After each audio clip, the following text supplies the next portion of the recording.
ان الذين كفروا ينفقون اموالهم ليصدوا عن سبيل الله فسينفقونها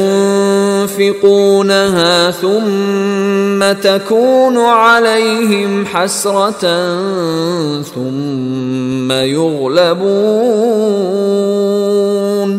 والذين كفروا إلى جهنم يحشرون ان الذين كفروا ينفقون اموالهم ليصدوا عن سبيل الله.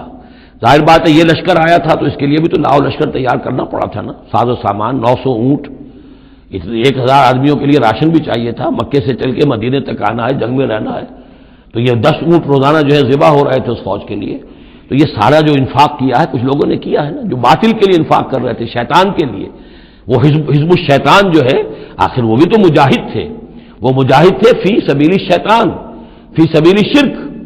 تو جو خرچ کر رہے ہیں اپنے مال لیصدوا عن سبیل اللہ، تاکہ لوگوں کو روک سکیں اللہ کے راستے سے، فسینفقونھا، وہ اور بھی خرچ کریں گے، ابھی انہیں اور بڑے لشکر تیار کرنے پڑیں گے. ثم تکون علیہم حسرۃ، پھر یہ سب ان کے لیے ایک حسرت بن جائے گی. سب کچھ مال بھی ہم نے لگا دیا، ساری جانیں ہم نے گنوا دی، کچھ نہ ہوا، محمد کا بال بیکا نہ کر سکے صلی اللہ علیہ وسلم.